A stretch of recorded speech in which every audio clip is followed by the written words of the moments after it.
je fais partie des artistes 3D qui ont le plus de demandes sur LinkedIn. Ouais.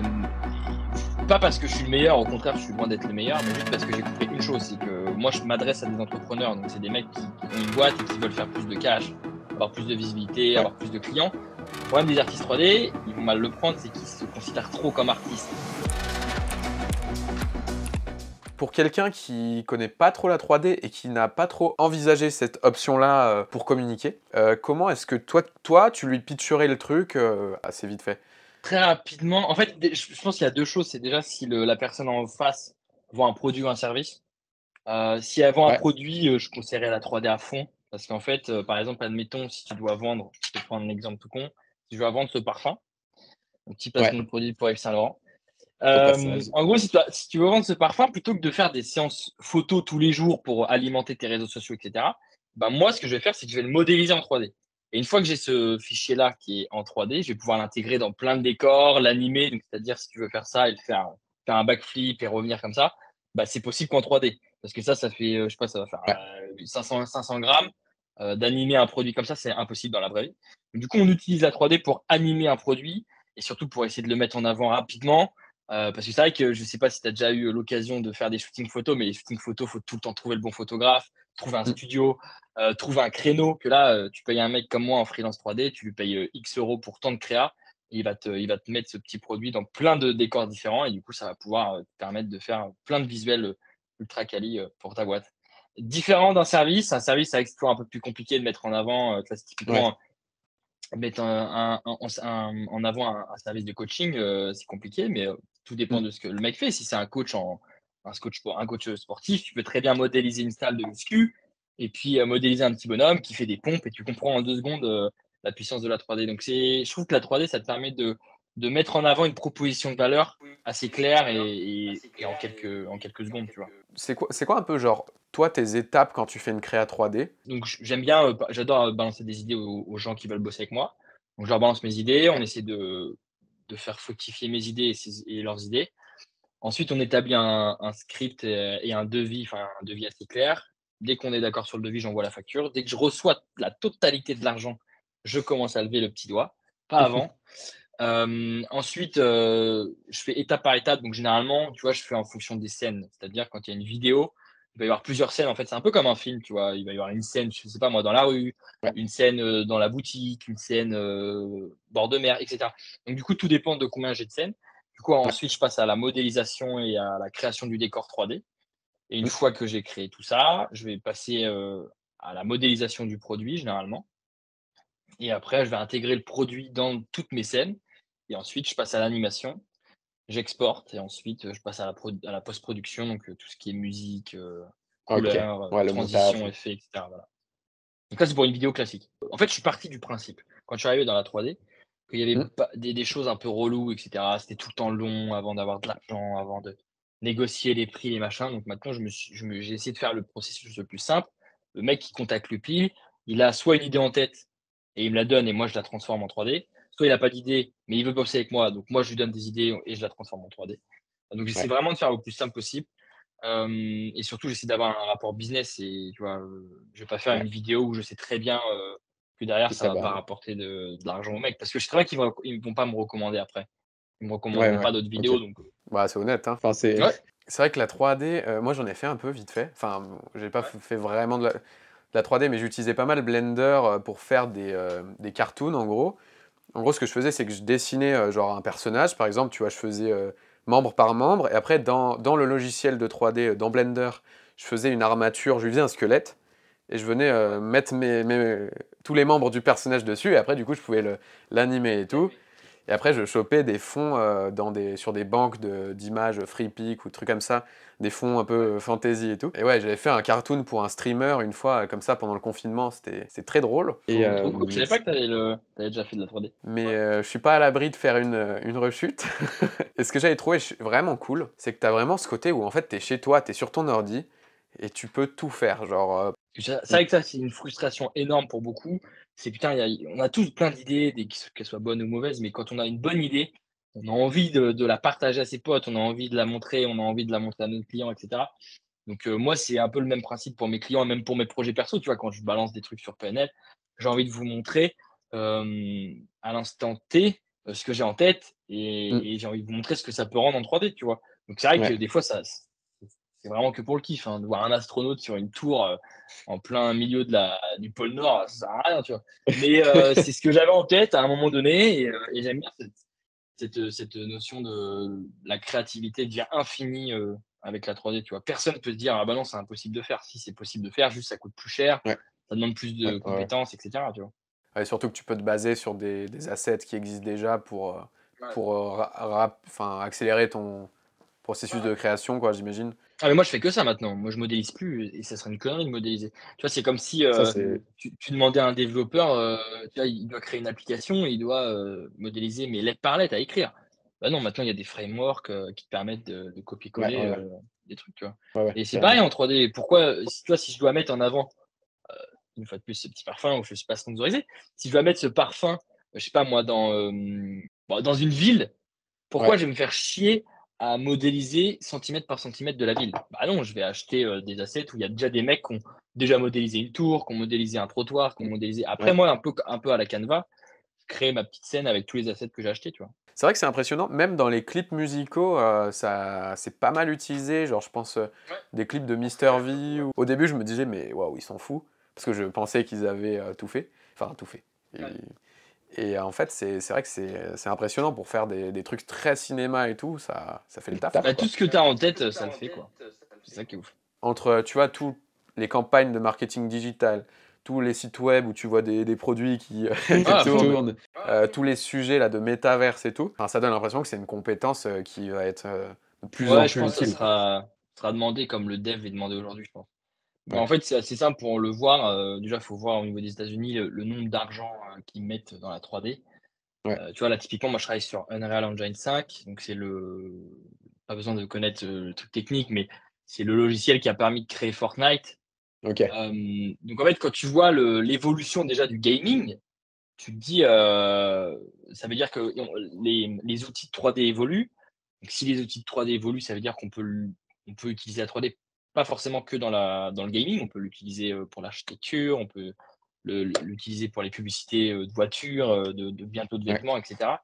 Donc ça peut que évoluer. Tu vois? Ça, j'en suis convaincu, hein. Et pas parce que je suis dans la 3D, parce que je sais pas si je ferai de la 3D toute ma vie, mais j'en suis ça c'est obligé. Tu regardes, les faits sont là, et on est en train grâce à la 3D, on peut représenter des choses de plus en plus réalistes. Mmh. Pourquoi on va aller se faire chier, à continuer à garder, à prendre des vidéos, machin, si on peut tout faire, Ouais, ouais. depuis un ordinateur en slip, quoi? J'ai l'impression que le métier de photographe et de vidéaste aussi sont, voués à disparaître, en fait. Là, tu as des algos d'IA de malade, alors plutôt pour la photo, mais, Ouais. en gros, tu as un algo, tu te prends, 20 selfies de toi-même, tu les mets dedans. Et après, tu tapes, ce que tu veux, genre tu tapes, Louis, in the Lord of the Rings, et ça te fait toi en Hobbit. Et après, tu peux en plus taper genre oil painting, genre peinture à l'huile, ou alors, rendu 3D, Octane Render, machin, et ça te fait des trucs de malade, quoi. En fait, c'est pour ça que je comprends de moins en moins les artistes 3D qui me balancent des tacles genre: «Ah ouais, enfin, ça tu le modélises pas, machin». Bah non, je l'achète parce que de toute façon, si tu t'adaptes pas, à la vitesse du marché, tu te feras bouffer tôt ou tard. Tu vois, les mecs qui passent, ils Mmh. s'étonnent de pas avoir de clients, mais normal, tu proposes un projet, je sais pas, une vidéo, à 10 000 balles, alors que moi, je peux te la faire à 5 000 et elle sera super quali et je vais te la livrer rapidement. C'est parce que moi, je vais acheter plein d'assets qui va me faire gagner un temps de ouf. Forcément, si tu factures, Ouais, 500 € la journée, pour modéliser, pour mettre, 10 jours à modéliser, la rue, comme je te disais tout à l'heure, la tour et cetera, forcément que ton projet, il va devoir être plus cher. Mais je mmh trouve mh. ça Ouais, débile. Je trouve ça débile et puis en plus pareil avec les IA, bientôt tu vas voir que tu vas avoir une IA où tu auras besoin de prendre juste en photo tout ça et puis ça va te refaire la texture, ça va te refaire le bouchon, ça va tout te refaire et ouais, ça moi je trouve ça ouf donc moi j'essaie de m'adapter au truc. Tu vois? Je sais très bien qu'une IA pour le moment ne pourra jamais remplacer l'animation, la direction artistique et cetera. Donc du coup, ouais, moi, ce que je fais, c'est que bon, bah, je sais très bien que je vais jamais être remplacé parce que je travaille justement à fond sur l'animation. C'est là où j'ai ma valeur ajoutée, tu vois? ouais. Animation, post-production, direction artistique. Par contre, ma valeur ajoutée, elle est pas sur la modélisation d'un produit parce que je sais très bien que Ouais. demain, il OK, y a un OK. il y a un mec qui sort une IA, je suis foutu, quoi. Donc faut essayer de s'adapter et ça, je pense que les artistes 3D, ils ont pas assez ce mindset, entrepreneurs. Donc, du coup, je les invite Ouais, après, à c'est. l'avoir, quoi.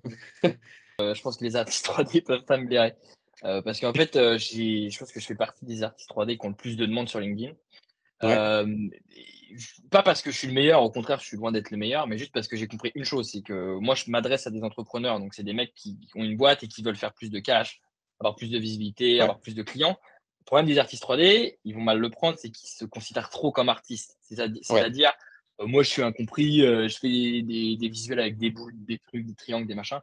Très bien, mais le CEO qui a des problématiques d'entrepreneur, il va se dire, oui, bon, bah, je vois un mec qui a fait un post sur LinkedIn avec des triangles, des boules, des carrés, qu'est-ce que ça va apporter pour ma boîte? ouais, Alors que ouais, moi, ouais. à chaque fois, je lui dis, bon, bah voilà, moi, j'ai acheté tel asset 3D, je te montre comment je peux mettre en avant ton produit en 3D rapidement, tu vois. Et du coup, Ouais, l'entrepreneur, il ouais, se dit, ouais. putain, ça a l'air d'être super cool. Le mec, il te fait des visuels 3D rapidement, il peut mettre en avant des produits, il peut mettre en avant notre boîte, etc. Du coup, à partir de ce moment-là, du coup, j'ai changé un peu mon mindset et dès que j'ai eu un mindset plus orienté entrepreneur, j'ai eu beaucoup plus de demandes que dès que j'avais un mindset trop artistique. Tu vois. Ouais, ouais, ouais. Mais c'est vrai que je pense que quand tu débutes, enfin moi ça m'avait fait pareil sur le côté vidéo. Tu regardes, je sais pas, tu te manges plein de tutos, tu essaies d'apprendre plein de techniques, et tu as un peu l'impression qu'en fait pour réussir, tu dois devenir le meilleur possible techniquement. Ah, de ouf. Alors que non, Ah en non, mais à fait. fond. En fait, c'est savoir se vendre aussi. Et je pense que c'est là où j'ai bien joué mes cartes. C'est que moi, je suis quelqu'un qui adore vendre, qui est assez à l'aise, qui adore rencontrer des gens. Et je compare souvent les artistes 3D aux développeurs. C'est-à-dire que c'est des mecs qui Ouais, sont très bons dans leur domaine, mais qui sont souvent très introvertis dans leur chambre. ouais, ouais, ouais. Pour eux, la question de l'argent n'est pas fondamentale. Ce qu'ils veulent, c'est faire leur 3D, ils gagnent un peu d'argent et en vivre, et point barre. Du coup, il y a beaucoup d'artistes qui galèrent à trouver des contrats. Du coup, c'est pour ça que je suis en train de créer un petit collectif en ce moment d'artistes 3D, c'est-à-dire tous les contrats que Ah j'ai et que oui. j'ai pas envie de faire, je les envoie et ça permet deux choses. Déjà, moi, ça permet de faire de l'argent récurrent sans forcément bosser, même si je suis toujours en backup, tu vois. Mais Ouais, ça ouais, permet ouais. aussi d'apporter des contrats à Non, mais des c'est artistes génial 3D ça. qui sont très brillants et qui galèrent à trouver des clients. Et du coup, moi, ce que je fais, c'est que je suis toujours en backup parce que les artistes 3D, ils n'aiment pas forcément la relation client. C'est-à-dire de faire des calls avec le client, lui Ouais, ouais. proposer des choses, lui vendre d'autres services, etc. Ils n'aiment pas. Donc, du coup, moi, je suis toujours en backup. Je leur dis bon, bah, ce qui peut être intéressant de faire pour tel prix. Et puis Ouais. je prends entre 10 et 20% sur contrat, quoi. Ouais, non, c'est trop cool parce que c'est vrai que le côté freelance, indépendant et tout, ça peut être un peu isolant si tu te retrouves tout seul, tu vois. Alors que là, comme tu dis, le côté collectif, bah toi tu, enfin je sais pas, chacun joue sur ses forces quoi. C'est genre toi tu ramènes le business parce qu'en plus tu fais ça très bien, tu communiques à fond et tout, et tout le monde croque derrière. Voilà, Ouais, non, mais de QLF. ouf. voilà, QLF. Mais c'est ce que je kiffe. C'est vraiment ce que je kiffe faire. D'ailleurs, je vois que tu as placé un petit QLF, ça me fait plaisir. Ouais, Parce qu'en fait, du coup, j'ai appelé plein d'artistes 3D, donc il y a beaucoup d'artistes 3D qui m'ont dit gentiment d'aller me faire foutre. Ce que je peux comprendre, parce que du coup, je leur ai dit que voilà, je gérais la relation client, etc. Et je pense que ça fait partie d'un contrat. C'est s'il n'y a pas de confiance, les mecs qui veulent pas signer. Donc là, c'était un peu le même principe. Il y a des gens qui, quand je leur ai dit que moi, je gérais le contrat, l'argent, etc. Et je gérais la strat, il y en a qui ont dit, bah non, tu sors d'où toi? Non, moi, je gère très bien ma vie et tout. Bon, bah, j'ai dit, bon, bah, tant pis, peut-être une autre fois. Et puis après, tu as des artistes 3D que j'ai rencontrés, il y en a avec qui ça a très bien matché. Du coup, j'apprends à connaître, je leur balance des petits contrats que j'ai à droite à gauche pour un petit peu voir de quoi ils sont capables, s'ils bossent bien, etc. Et puis là, j'en ai ouais. un, il s'appelle Martin, Victor de Martin, pardon, je suis désolé. Victor de Et lui, Martin. par contre, ouais, du coup, lui, je l'adore. Et du coup, là, j'essaie de le placer sur des plus gros projets, tu vois, à 5 7 000 euros pour essayer de commencer à faire des projets un peu intéressants, quoi. C'est grave cool. Et toi, du coup, la transition, enfin, moi, si j'ai bien compris, mais ce qui t'a fait vraiment accélérer, c'est le moment où tu t'es mis à poster sur LinkedIn à fond? Ouais, création de contenu et je pense que j'ai eu la chance d'aimer ça tout de suite. Même quand j'avais 2 likes, gros, je te jure, c'était un kiff pas possible de structurer. Parce que je suis quelqu'un qui a beaucoup d'idées tout le temps, des bonnes et des mauvaises idées, pour comme tout le monde. Mais le LinkedIn, ça m'a vraiment permis de structurer toutes mes idées. Des fois, je partais un peu dans tous les sens. Et en fait, c'est con, mais c'est un Ouais, exercice quotidien. Tu as une idée, tu essaies de la rendre accessible aux gens et que les gens te comprennent facilement. Donc, c'est un bon travail quand même. Puis à force de le faire tous les jours, bah, tu t'améliores de jour en jour, c'est comme toute activité. Mais ouais, c'est la création de contenu qui m'a apporté le plus, je pense, depuis que je suis indépendant. Et puis, parce que je kiffe de ouf, donc Ouais, bah, ouais. j'arrêterai jamais, quoi. Donc ça aide aussi, hein. Je vois beaucoup de gens, en fait parce qu'en fait, je pense qu'il y a un gros problème, c'est que beaucoup de créateurs de contenu forcent les gens à créer Ouais. du contenu. Sauf qu'il y a une différence, c'est que je pense que c'est intéressant de forcer les gens si ils aiment ça, tu vois? S'ils aiment pas ça, Ouais, ça sert à ouais. rien de tu vois, c'est comme Oussama, il disait, il comparait les gens introvertis, extravertis. Bon, bah, faites, en fonction de ce que vous aimez. Si tu es très introverti, que tu pas prendre la parole, tu pas, avoir des haters ou des gens, qui sont pas d'accord avec toi, bon, bah, fais pas la création de contenu, trouve des clients, autrement, hein. Il y a d'autres façons de trouver de l'argent. Faut jouer avec ses cartes, quoi. Ouais, c'est Ouais, c'est Ouais, c'est exactement. et puis, il y a un autre truc dans la création de contenu que je trouve assez intéressant, c'est qu'à un moment donné, je me suis mis à regarder pas mal ce qui se faisait sur LinkedIn et à me dire, ok, je vais essayer de faire un peu pareil et tout, et à un peu me matrixer là-dedans. Et en fait, au début, c'était vraiment pourri ce que je faisais parce que, en fait, je faisais le post parce que je voulais faire des posts sur LinkedIn et gagner de l'audience sur LinkedIn. Mais je le faisais pas pour les gens, tu vois. Au bout d'un moment, ça m'a saoulé, donc j'ai arrêté. Et tandis que maintenant, je me suis plus mis dans un délire bah, je vais partager des trucs, mais je le fais pas. Enfin, ça me fait plaisir de le faire, mais en vrai, je le fais plus comme j'aurais pu faire quand j'étais en cours. S'il y a un cours que j'ai bien maîtrisé et tout, je me dis, bah vas-y, je vais montrer à mon pote ma fiche révision ultime qui va lui permettre de défoncer le partiel, quoi. Et, euh, et j'ai l'impression que c'est vraiment beaucoup ce que tu fais, toi, parce que du coup, En fait, moi, j'ai pas de stratégie, tu vois? Ça ouais, surprend toujours les gens, mais toi, demain, je sais pas ce que je vais poster, par exemple. Genre, ouais. je suis pas tu vois, il y a beaucoup de mecs, en fait, moi, ce qui me saoule, pour être très honnête, avec la plupart des grands créateurs de contenu qui veulent enseigner la création de contenu, c'est que déjà, bah, ils forcent À créer. Mmh. à créer, tu vois?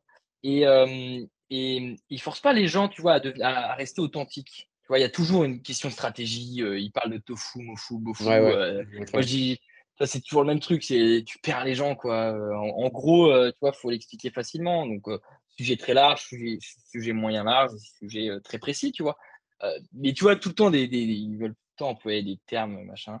Ouais, Moi, je vois j'ai ce que pas de tu veux dire. stratégie, j'essaie de tu vois, dès que j'ai une petite par contre, j'ai tout le temps des idées, donc dès que j'ai une idée, tu vois, je la note dans mon téléphone, Mmh. et puis tous les soirs, à peu près à la même heure, parce que j'aime bien le soir en ce moment, je prends, 1 heure pour écrire et puis j'écris, plein de tout ce qui passe par la tête et puis j'essaie de le structurer un minimum pour, le mettre sur LinkedIn et puis tu vois, je vois si ça marche tant mieux, ça marche pas tant pis, je me prends pas la tête et puis à un moment donné, hop, un client, qui me dit: «Ah, ça serait cool que tu partages la vidéo que tu nous as faite».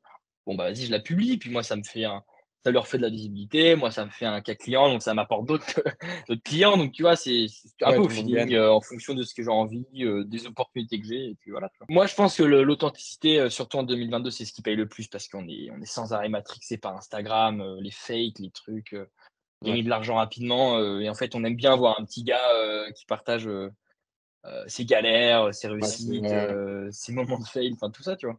donc le Louis, il a lancé une formation pour apprendre la 3D. Ça, c'est quand même le Graal ultime, quoi. Et est-ce que tu as eu un petit retour d'expérience là-dessus, là genre, qu'est-ce que t'en penses à ce stade-là?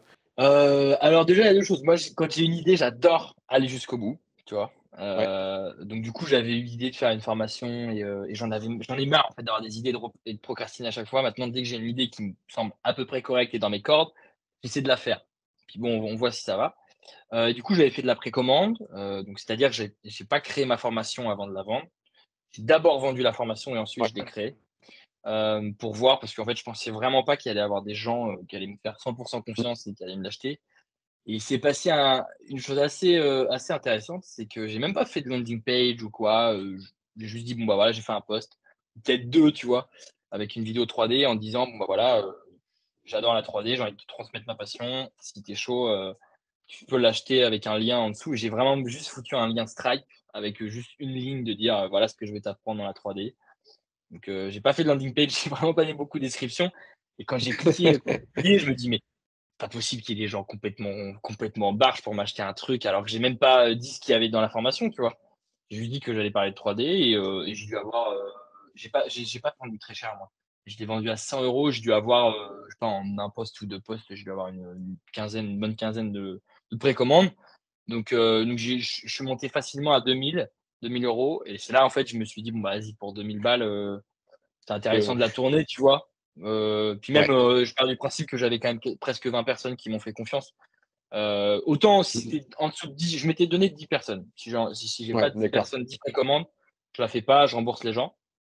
Et là, j'avais eu à peu près 20 personnes, donc du coup, je me suis dit: «Bon, vas-y, il faut la faire». Et puis ça va être intéressant aussi de se filmer, de structurer, tes pensées, pareil en Ouais, vidéo. carrément. Du coup, ça s'est très bien passé. Après, est-ce que j'ai aimé? Ça, c'est autre chose, j'ai pas trop kiffé. Ah d'accord. Pourtant, j'ai eu des très bons retours. Les gens qui l'ont fait, ils m'ont dit que j'étais très pédagogue, tout ça. Donc ça fait plaisir. Mais j'ai pas pris, tant de plaisir que ça à la tournée. J'ai plus pris ça comme une contrainte. C'est-à-dire, en fait, comme j'ai reçu l'argent, ça m'a un peu Ah mis maintenant je une dois le faire. pression de se dire: «Ah vas-y, il faut que je le fasse».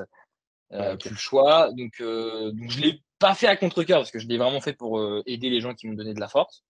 Ouais. Mais si je devais en refaire une formation, je sais pas si je la ferais, de la même manière. Je pense que je OK. ferais un truc différent. Voilà un peu OK. le retour. Bah, des fois, pour une prochaine, hein. Je sais pas s'il y aura une Ouais, prochaine, sûrement, mais mais si je dois faire un si je dois refaire une formation, je fais un truc dans le personal branding et là, je veux ah vraiment ouais. faire un truc, parce que pareil, j'ai acheté une formation, ça s'appelle Coup d'état, donc c'est avec The Family. Ouais, ouais, ouais. Et eux, ce que j'avais adoré dans leur format, c'est que c'était un peu, le Netflix de l'entrepreneuriat. C'est-à-dire, tu regardais le soir après une journée de taf de ouf, tu regardais des épisodes et tu apprenais, tu vois, parce que les épisodes étaient grave fluides, étaient bien tournés. Et si je dois faire une Mmh. formation, je pense que je refais un truc comme ça et le sujet, ce serait le personal branding. Donc ça, c'est une idée, mais je OK. pense pas que je vais la faire tout de suite, hein. Intéressant. Petit, en mode Netflix. Est-ce que toi, ça t'arrive de prospecter? Ou est-ce que c'est en fait, avec ta visibilité, bah, tu as des demandes entrantes et du coup tu tu pas besoin de prospecter, quoi? En vrai, les 2. J'ai pas honte de dire que je prospecte parce que j'ai l'impression que maintenant, c'est la honte de dire que tu prospectes. Moi, je le posais pas en mode c'est la honte. Moi, je le posais Ouais. plus dans le sens, moi, pendant les 3 4 premiers mois avec un de mes potes, on travaillait ensemble et en gros, on a prospecté, comme des fous, tu vois? Et en fait, ça a pas super bien marché parce que, bah, vu qu'on était débutants, on n'avait pas d'image, enfin, on n'était pas très crédible et du coup, c'était chaud que des gens qui nous connaissent pas nous fassent confiance et tout. Et en plus, on n'avait pas encore, un positionnement clair, genre de, «Notre entreprise résout tel problème» et tout. Bref, et du coup, c'est pour ça que je me demandais, est-ce que, toi, dans les débuts, tu avais prospecté? Est-ce que ça avait marché? Est-ce que, tu avais vu que ça marchait pas de ouf? Ouais, carrément, j'ai fait les 2. En fait, j'ai commencé, en fait, ce qu'il faut savoir, c'est que je suis tombé un peu dans la 3D par hasard. Qu'avant, j'avais lancé des startups, des idées, des trucs qui marchent pas. Et à un moment donné, je faisais des visuels, là, je suis tombé un peu par hasard dans la 3D et j'ai eu des mecs un peu fous qui m'ont dit: «Bon, vas-y, moi, je te paye pour que tu me fasses la 3D». Et c'est à partir de ce moment-là, je me dis: «Putain, c'est ouf quand même, juste parce que je publiais du contenu sur mon application à l'ancienne, les gens veulent me payer pour que je fasse, un truc complètement différent de ce que je suis en train de faire actuellement, sachant que je développe une app». Et à partir de ce moment-là, je me dis: «Bon, bah, trop cool, je vais continuer à créer du contenu». Donc j'ai créé du contenu, je me suis mis plus, dans la 3D, donc j'ai créé du contenu. Et puis en fait, j'attirais pas les gens, avec lesquels je voulais vraiment bosser. Donc du coup, ce que je fais maintenant, c'est que je crée beaucoup de contenu et quand j'ai une Ouais. idée et ben, une idée de boîte avec laquelle j'ai envie de bosser et ben, soit je fais un truc en 3D sur mon temps libre, je fais un truc en Ouais. 3D avec la boîte et je dis: «Bon, bah, voilà, j'ai fait ça pour telle marque». Par exemple, j'ai fait ça pour Jacquemus. Je voulais Ouais. bosser avec eux. J'ai créé un univers en 3D Ouais. pour Jacquemus et j'ai envoyé, le post LinkedIn à plein de mecs de Jacquemus. Bon, bah, personne m'a répondu, donc ça, c'est pas grave. Et par contre, j'ai fait ça aussi pour Follow Agency. Mmh. C'est une boîte dans l'influence. Ils sont très cool, j'adore ce qu'ils font. Et je me suis dit, au tout début, pourquoi pas bosser avec eux dès le départ. Et eux, pareil, j'avais fait une vidéo gratuite pour eux. Donc ça, c'était au début quand j'avais pas du tout de demande. Et ils ont été trop cool. Ils m'ont tous répondu. Ils m'ont tous dit bravo pour ta vidéo. Et actuellement, je suis encore en contact avec du coup Ruben Cohen, Mmh. le fondateur de Follow. Donc je pense qu'on sera amené à bosser ensemble sur des projets. Et du OK, coup, lui, grave bien. il a reposté ma vidéo qui m'a forcément apporté des choses derrière, tu vois. Donc ouais, des fois, ça m'arrive de prospecter. Ouais, mais Tu c'est vois, malin. j'aime bien la phrase, c'est d'où ça m'a marre. Pour avoir une vie extraordinaire, il faut rendre ses journées extraordinaires. Et c'est ce que j'essaie de faire en fait. Tu vois, chaque jour, j'essaie de me dire, bon, pourquoi cette journée, elle n'a pas été waouh? Qu'est-ce qui peut la rendre waouh? Et bam, Ouais. j'ai une idée. Tu vois, là, récemment, j'ai contacté Inoxtag, tu sais, le youtubeur, Ouais, ouais, parce ouais. que je kifferais faire une vidéo avec lui, je le trouve gaulerie. Je me dis pourquoi pas. Bon, bah, j'ai envoyé un mail. Bon, pour le moment, j'ai pas eu de réponse. Mais tu vois, toujours d'être dans cette optique de tu as une idée, tu l'as fait, et puis tu vois, pire des cas, je passerai pour un con ou personne ne me répondra, c'est pas très grave. Très, très cool et puis c'est malin en vrai, comme tu fais parce que c'est de la prospection mais au pire s'ils répondent pas, tu pas perdu ton temps quoi. Parce que tu as fait un truc en Ouais. 3D qui potentiellement était kiffant à faire. ça t'a fait une ref en plus C'est et ça. ça t'a fait du contenu à poster. En fait, moi, j'aime bien faire l'inverse de ce que la plupart des gens font, tu vois. Typiquement, tous les matins, il n'y a pas 25 mecs dans la 3D qui vont faire une créa pour, tu vois, l'exemple que je t'ai dit, Jacques Mus. Donc, j'avais potentiellement Ouais. plus de chances d'être pris qu'un autre mec qui a Ouais, jamais bien rien sûr. fait pour Jacques Mus, tu vois. Donc, en fait, ce que je conseille, c'est que ça peut être dans plein de domaines. Ça peut être typiquement dans le no-code. Tu vois, tu as une idée d'entreprise qui a forcément un peu de budget en tête. Tu dis, bon, bah, comment je peux l'atteindre? Bah, tu fais un use case que pour lui et tu le publies sur les réseaux. Et puis, des fois, d'ailleurs, c'est pareil, mais Jacques Mus, j'étais pas à l'abri qu'il y ait des marques de luxe qui voient mon truc et qui se disent, bon, bah, nous, notre marque, elle est un peu comme Jacques Mus. J'aime bien l'idée de ce Ouais, petit c'est vrai. gars. C'est vrai, ouais. Tu vois, donc, enfin, je te dis ça, mais j'ai pas eu de marque de luxe qui m'a contacté. Hein, donc. Tu mets toutes les chances de ton côté au moins, c'est quand même pas mal. T'as des projets en tête, toi, pour l'avenir? Tu te vois comment, genre, la suite des événements pour toi? Là, tu vois, là, cette année, j'ai tout fait, j'ai charbonné comme un ouf parce qu'en fait, j'ai une idée en tête et je me le suis jamais avoué, c'est que mon rêve, je pense, c'est de devenir youtubeur ou un grand créateur de contenu. J'adore ça, je suis à D'accord. l'aise à la caméra, j'aime ça me fait kiffer. Voilà, c'est comme ça. Du coup, cette année, j'ai Ouais. charbonné comme un ouf. J'ai mis j'ai dû mettre 20 ou 30 000 balles de côté grâce à cette année pour justement pouvoir pour que l'année prochaine, je puisse Ok. au moins me laisser au moins 2 3 mois à Pour charbonner comme faire un ouf la création de contenu et pas avoir besoin de clients. Bon, même si en vrai, avec 20 30 000 balles, tu peux tenir plus longtemps, mais je veux pas non plus rester dans une spirale où je crame tout, tu vois. Mais ouais. j'ai travaillé dur pour ça, pour déjà Ok. partir, je pense, à l'étranger et travailler ailleurs. Et pour que je puisse essayer au moins essayer. J'aurais pas de regrets si ça marche pas. Honnêtement, je serais pas là à dire oh, je comprends pas pourquoi je marche pas. Mais en tout cas, je veux vraiment être intense dans ce que je vais faire. Donc, ça va être création de contenu, on se filme, on vlog tout ce que je vais faire, montage, TikTok à fond, pourquoi pas YouTube, on va voir. Et puis, on verra où ça me mènera. Si au bout de 3 4 mois, Ouais. y a rien qui se passe, bah, je retourne à la 3D ou je revends ce que j'ai appris durant ces dernières années. Donc, voilà un peu l'objectif. Ok. Pareil, le Beau deuxième projet. projet, ça, c'est un projet aussi qui me tient à cœur avec Valentin Richard et Félix. C'est plus son nom de famille, par contre. C'est des gars que j'ai rencontrés. Donc, Valentin Richard, c'est l'ancien CEO de Coup d'État, avec qui Ok. ça a très bien matché. Et on est en train, on a envie parce qu'on adore créer du contenu, mais on sait les problématiques que ça a de créer du contenu sur LinkedIn. Tu vois, la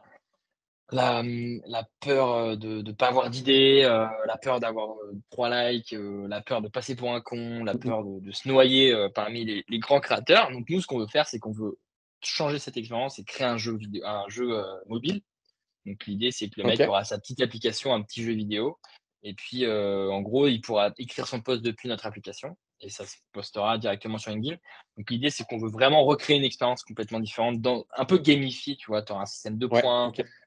tu pourras changer l'univers du jeu. C'est moi qui vais faire la 3D du jeu, donc l'univers, dans Ok. lequel tu écris, ton post et cetera. Tu pourras mettre un timer, on va faire aussi un espèce de BeReal de LinkedIn, c'est-à-dire, Ah. ceux qui veulent jouer, bah, par exemple, toujours à 17 h, it's time to BeReal, Ah, pour ok. écrire ton post LinkedIn sur tel sujet. Donc comme ça va aussi donner des idées aux Ah, gens et d'accord. Ok, convertir. ok. Je comprends. Le but, c'est de créer un truc un peu communautaire qui fait que J'ai Ouais, tout le monde se tire vers le haut et ouais, et tu vois, on écrit, mais il y a un système de jeu. Moi, je vais vraiment créer un décor 3D avec des animations et tout. On a un dev qui est adorable, donc Félix, et Valentin, lui, qui s'occupe de toute la partie expérience utilisateur. Donc, pareil, on kiffe, on se marre bien à le faire. Généralement, on prévoit des calls de 30 minutes, ça dure 2 heures, donc c'est que ça, on s'entend très bien.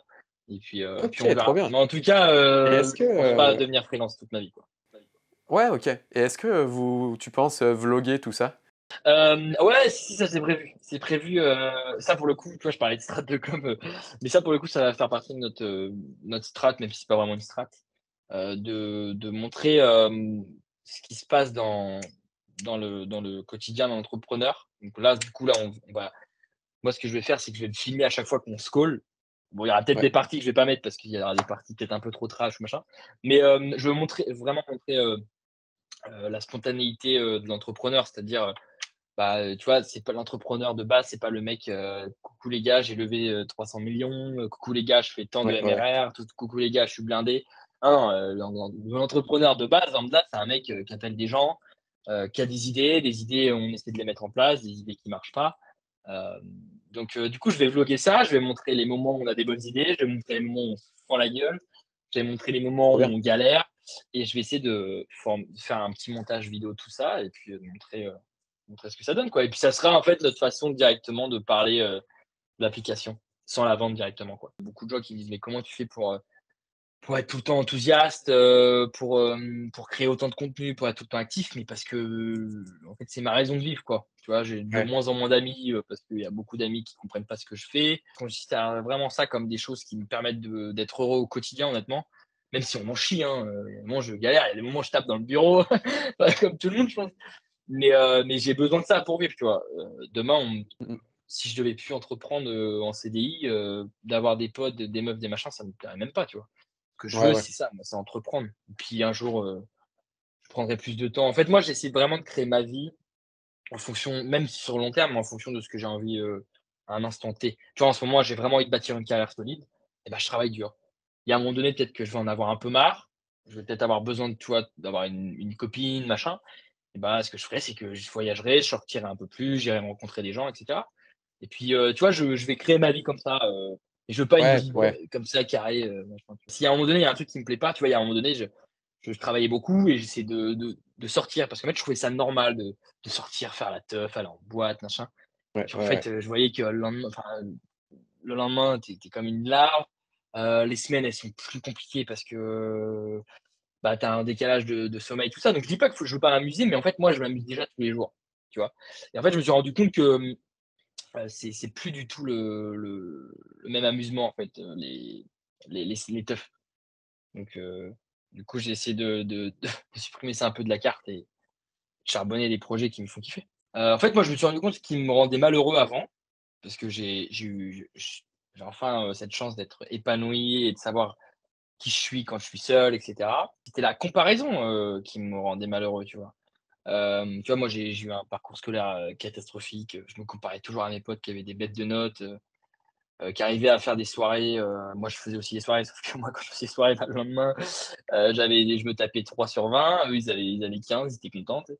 Et en fait, je sais pas, j'ai toujours rendu compte de ça, ouais. Ouais, C'est ouais, assez ouais. marrant, mais c'est la comparaison qui nous rend malheureux. Alors, en tout cas, grave cool, merci. Enfin, c'était super intéressant. Merci beaucoup De d'avoir ouf. participé. Vous pouvez me dire ce que vous en avez pensé en commentaire et vous abonner pour plus de vidéos du genre.